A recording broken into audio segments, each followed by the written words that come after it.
नमस्कार मेरे प्यारे दोस्तों, कैसे हैं आप सभी। उम्मीद करता हूँ शानदार होंगे, जबरदस्त होंगे, जिंदाबाद होंगे। ठीक है दोस्तों, आज मैं बात करने वाला हूँ Delhi police with health candidates के बारे में, क्योंकि बहुत सारे स्टूडेंटों की क्वेरीज आ रही थी कि इसके ऊपर भी आप एक वीडियो बनाएंगे। ठीक है, तो इसमें मैं आपको कुछ बातें बताऊंगा, उनको आपको फॉलो करना है। ठीक है, और अब वीडियो पे आ ही गए हो तो चैनल को जरूर सब्सक्राइब कर ले और अपने दोस्तों के साथ शेयर जरूर कर दीजिए। ठीक है, क्योंकि ये बहुत ज़्यादा हेल्पफुल और एक तरीके से कहे तो इन्फॉर्मेशन वाला ये वीडियो होने वाला है। ठीक है, तो देखिए दोस्तों, आज हम देखेंगे जो 11 कैंडिडेट दिल्ली पुलिस में विथ हेल्थ है और जो 423 कैंडिडेट मेल प्रैक्टिस के कारण इनको डिबार किया गया है, इनके बारे में हम बात करेंगे।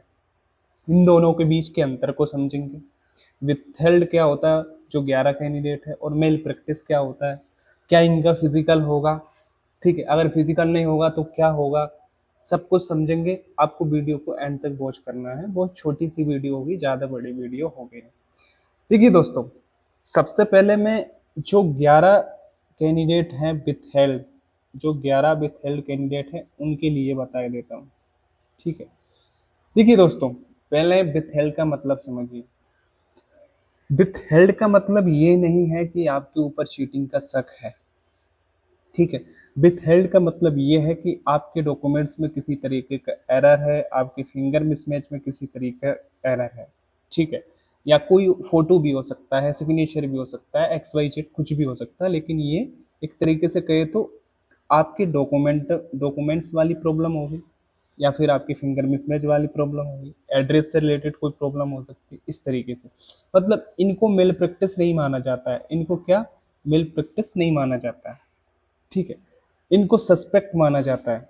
मेल प्रैक्टिस एक अलग हो गया, उसको भी डिस्कस करेंगे। इनको क्या, सस्पेक्ट माना जाता है। हो सकता है कि कैंडिडेट कहीं ना कहीं फर्जी हो, लेकिन ज्यादातर जो भी विथहेल्ड में रहते हैं वो बहुत मामूली से कारणों की वजह से विथहेल्ड में रहते हैं।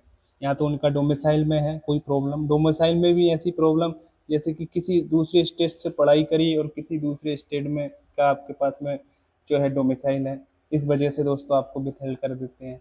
फिंगर में मिसमैच रहा हो, आपका फिंगर नहीं आया हो, उस वजह से कटा पिटा हो, उसकी वजह से विथहेल्ड कर देते हैं।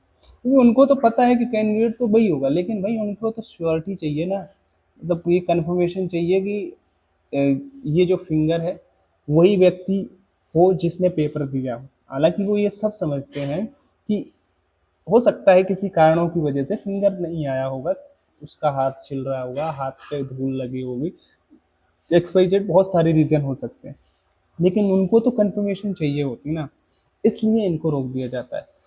ठीक है, क्योंकि डोमिसाइल आपका है, सारे एड्रेस आपका है, ओरिजिनल है, फिर भी आपको रख रहे हैं, तो कहीं ना कहीं उनको कंफर्मेशन चाहिए होती है कि वास्तव में ये है, और भले वो कैंडिडेट है तो भी हमको दोबारा से इसके फिंगर की जांच करवानी है। ठीक है, तो देखिए दोस्तों, जो 11 कैंडिडेट है विथ हेल्थ, इनको तो ज़्यादा टेंशन लेनी बात वाली बात होगी नहीं। आपकी प्रॉब्लम मैं बता देता हूँ क्या क्या हो सकती है। देखो, एड्रेस से रिलेटेड कोई प्रॉब्लम हो सकती है। ठीक, काय से एड्रेस से रिलेटेड। ठीक है, डोमिसाइल से रिलेटेड कोई प्रॉब्लम हो सकती है, डोमिसाइल। ठीक है, और तीसरी प्रॉब्लम फिंगर मिसमैच से कोई प्रॉब्लम हो सकती है, मतलब आपको उस वक्त के लिए फिंगर आया ही ना हो, लेकिन उन्होंने आपको पेपर दे देने लिया हो। ठीक है, मिसमैच से रिलेटेड कोई प्रॉब्लम हो सकती है जो फिंगर होता है उससे। और चौथा जो है दोस्तों, फोटो में किसी तरीके का एरर हो आपके। ठीक है, जो फोटो होता है जो कंप्यूटर स्क्रीन पर दिखता है उसमें कोई एरर हो। पांचवी प्रॉब्लम आपकी जो हो सकती है वो दोस्तों क्या हो सकती है, सिग्नेचर वाली, सिग्नेचर से रिलेटेड कोई प्रॉब्लम प्रॉब्लम रही है। तो ये चार पांच तरीके की प्रॉब्लम होती है जो कॉमन प्रॉब्लम होती है, ये हर एक स्टूडेंट के साथ में हो सकती है और इनसे डरने वाली बात नहीं होती। ठीक है, जो विथ हेल्थ कैंडिडेट है 11 कैंडिडेट। अब आपको क्या करना है वो समझ लीजिए। सबसे पहले आपको करना है RTI। उम्मीद करता हूँ अभी तक आपने दर्ज कर दी हो। पहले नंबर पे आपको RTI दर्ज करनी है। आपको ये जानकारी लेनी है कि मुझे विथहेल्ड क्यों किया गया। ठीक है, जानकारी लेनी है क्यों किया गया, और उसमें शिकायत भी करनी है, मतलब उसमें अपना पक्ष भी रखना है कि भाई इस चीज़ का जल्दी से जल्दी निपटारा किया जाए। दूसरा नंबर पर दोस्तों आपको एक आवेदन देना है, क्या है वो, CG CP ग्राम पोर्टल पर। हाँ, CP ग्राम पोर्टल है। CP ग्राम पोर्टल पर जो है दोस्तों आपको क्या देना है, आपको एक आवेदन देना है अपनी तरफ से, ठीक है, क्लियरेंस का, ठीक है। यहाँ से जो आपको सूचना मिलती है वो परफेक्ट मिलती है। शायद सीजी ग्राम पोर्टल है, इस तरीके का पोर्टल है सीजी ग्राम, ठीक है। आप कमेंट में बता देना क्या है, भूल रहा हूँ मैं, ठीक है। इस पर आपको क्या है, एक आवेदन देना है, शिकायत पत्र देना है, और यहाँ से भी इंफॉर्मेशन लेने की कोशिश करना है। यहाँ पर जो इंफॉर्मेशन मिलती है वो आरटीआई से थोड़ा डिफरेंट मिलती है और अच्छी जानकारी मिलती है सीपी ग्राम पोर्टल पर, ठीक है। आगे बढ़िए, आगे क्या है दोस्तों, तीसरे नंबर पे आपको क्या करना है, प्रत्यावेदन देना है, मतलब रिप्रेजेंटेशन दर्ज करना है अपने आप का, मतलब उनको बताना है कि मैं इस चीज़ के लिए तैयार हूँ कि मैं एक जेन्युइन कैंडिडेट हूँ और मेरा रिजल्ट आपने क्यों रोके रखा है। इसका मतलब ये है कि आपको कुछ डॉक्यूमेंट्स के साथ में जाना है दोस्तों, कहाँ पर, आपके हेड ऑफिस में। आप तो यहाँ मैन्युअली जा सकते हो तो मैन्युअली जा सकते हो, ऑनलाइन भी इसको दर्ज कर सकते हो। देखिए पहली बात तो आप खुद जा सकते हो, ठीक है, आपके हेड ऑफिस पे, ठीक है, जैसे कि जो आपका एसएससी का रीजनल ऑफिस होता है वहाँ जा सकते हो, जो भी आपके क्षेत्र का लगता हो, पहले नंबर पे। दूसरा नंबर आप ऑनलाइन भी कर सकते हो, ठीक है, ऑनलाइन। लेकिन दोस्तों सबसे अच्छा तरीका होता है आप स्पीड पोस्ट के माध्यम से, यानी कि पोस्ट ऑफिस के माध्यम से जो है दोस्तों इसको दर्ज करोगे तो ज़्यादा बेहतर होगा, क्योंकि दोस्तों आपको यहाँ पर एक स्लिप मिल जाएगी कि आपने आवेदन किया था, और ये डायरेक्टली ऑफलाइन पहुंचेगा, और ऑफलाइन का जवाब देना बहुत ज़्यादा जरूरी होता है। ऑनलाइन पे तो बहुत सारे रिस्पॉन्स पहले से ही पड़े होते हैं, पहले से ही पेंडिंग पड़े होते हैं, यहाँ भी मिल जाएगा हालांकि। तो अब ये कैसे प्रतिवेदन देना है उसके बारे में समझ लीजिए। तो प्रतिवेदन देने के लिए आपको कुछ डॉक्यूमेंट्स की ज़रूरत पड़ेगी। 10वीं 12वीं की मार्कशीट अटैच करना है, एडमिट कार्ड आपको अटैच करना है, ठीक है, जो आपने परीक्षा दी थी वो, ठीक है। इसके बाद में दोस्तों क्या करना है, मूल निवासी है तो वो भी लगा देना, ठीक है, डोमिसाइल भी आपको लगा देना है, ठीक है, डोमिसाइल। अगर फ़ोटो पॉसिबल हो तो एक फ़ोटो भी लगा देना है, ठीक है, पहचान के लिए। इसके बाद में दोस्तों जो है आपका और क्या क्या लगेगा, 10वीं 12वीं की मार्कशीट, डोमिसाइल हो गया, एडमिट कार्ड हो गया, फ़ोटो हो गया, ठीक है। और एक हाँ आधार कार्ड, मोस्ट इम्पोर्टेंट, आधार कार्ड, कोई एक वैलिड आइडेंटिटी, आधार कार्ड की जगह पैन कार्ड हो सकता है जो आपने दिया हो, पैन कार्ड की जगह डीबी हो सकता है, ड्राइविंग लाइसेंस हो सकता है, ठीक है, डीएल हो सकता है।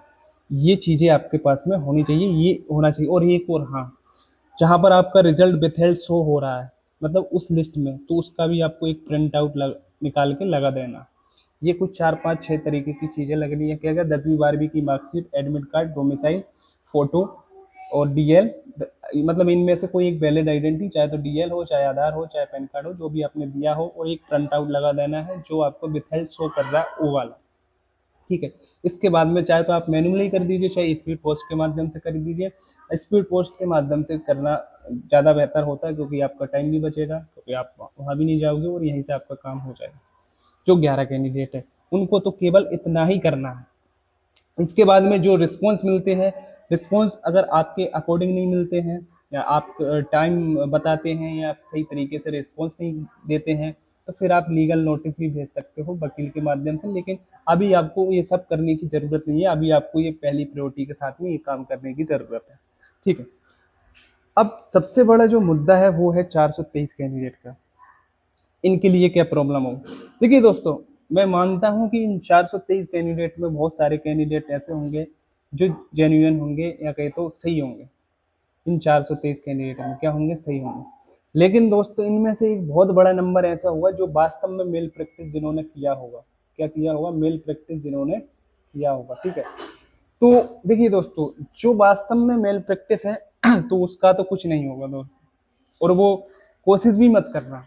अगर मेरी सलाह मानो तो कोशिश भी मत करना कि हम दिल्ली पुलिस के लिए दोबारा से, मतलब हम किसी तरीके से आवेदन करें, शिकायत करें। तो 423 कैंडिडेट है वो अपनी गलती मानना, ठीक है, इनमें से जो फ्रॉड है वो गलती मानना, और आगे से ऐसी गलती मत करना जो वास्तव में मिल प्रैक्टिस है। अगर आप कोशिश करते हो कि किसी तरीके से शिकायत करके, कोर्ट केस करके हम सिलेक्ट हो जाए, तो ये आपके लिए उल्टा और पड़ जाएगा, ठीक है, क्या हो जाएगा, उल्टा पड़ जाएगा दोस्तों, ठीक है। इसलिए कोशिश मत करना, अपनी गलती मानना, जो वास्तव में मेरे प्रैक्टिस है उन कैंडिडेट की बात कर रहा हूँ, ठीक है, और चुप बैठे रहो, आगे भविष्य में ऐसी गलतियां नहीं होनी चाहिए, ठीक है। अब पहले समझ लेते हैं मेल प्रैक्टिस क्या है। मेल प्रैक्टिस का मतलब है कि जो एसएससी है, जो पेपर करवा रही है, उस संस्था को 100% इस बात की श्योरिटी है कि आपने नकल करी है, क्या करी है, आपने नकल करी है, ठीक है। इसलिए उन्होंने 100% आपको डिवार कर दिया, यानी कि प्रतिबंधित कर दिया रिजल्ट को लेकर। ना आपका फिजिकल होगा, ना आपका फिजिकल होगा, ठीक है, ना आपका फिजिकल होगा, ना मेडिकल होगा, ठीक है, और आपकी जांच की जाएगी और बहुत सारी कैंडिडेट की जांच भी कर रहे हैं। लेकिन हाँ, उन्होंने एक राहत वाली बात आपके लिए ये बोली है कि जिन इनमें से अगर कोई अपनी तरफ से, मतलब इनमें से कोई अपनी तरफ से अपना पक्ष रखना चाहता है, अपनी तरफ से अपना पक्ष रखना चाहता है, तो वो एसएससी के रीजनल ऑफिस या हेड ऑफिस आ सकता है।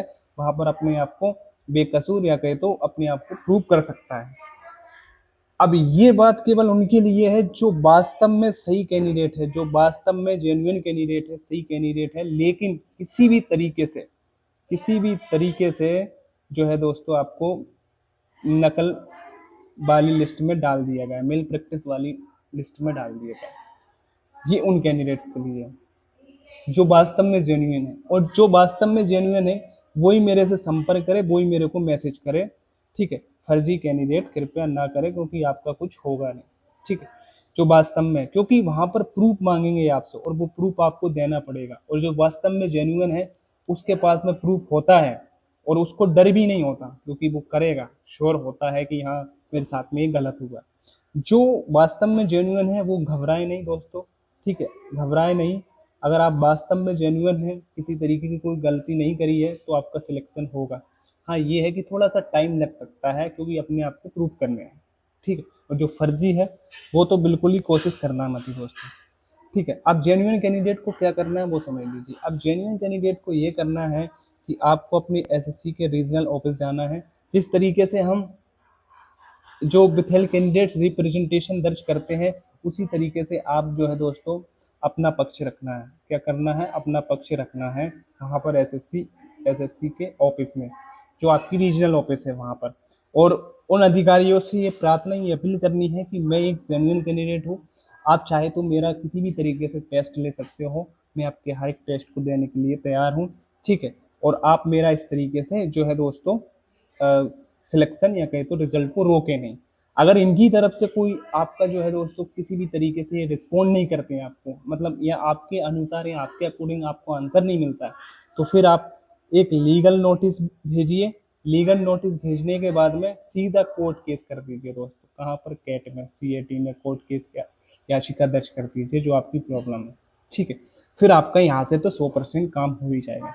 जो ओरिजिनल कैंडिडेट है, अगेन दोबारा से दोहरा रहा हूँ, जो ओरिजिनल कैंडिडेट है उनकी बात कर, ठीक है, वो कैट में याचिका दायर कर सकते हैं एक अच्छे वकील के माध्यम से, ठीक है। और जहां तक मुझे लगता है जो वास्तव में जेन्युइन कैंडिडेट है वो एसएससी ऑफिस विजिट करेंगे तो वहीं से काम हो जाएगा, क्योंकि एसएससी खुद चाह रही है कि हो सकता है भाई हमसे किसी प्रकार की गलती हो गई हो, कि किसी को मेल प्रैक्टिस मान लिया गया हो गलती से, ठीक है, किसी को मेल प्रैक्टिस गलती से मान लिया गया हो, इसलिए आप आ सकते हैं, अपना पक्ष रख सकते हो।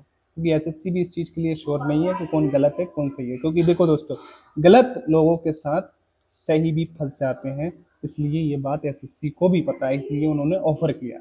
आशा है दोस्तों आपको हर एक चीज, हर एक बात बहुत अच्छे तरीके से समझ आई होगी। वीडियो अच्छा लगा हो तो लाइक करना, शेयर करना, चैनल को जरूर सब्सक्राइब करना, ठीक है। जय हिंद, जय भारत। मिलते हैं नेक्स्ट वीडियो में, तब तक के लिए पढ़ते रहिए, खुश रहिए।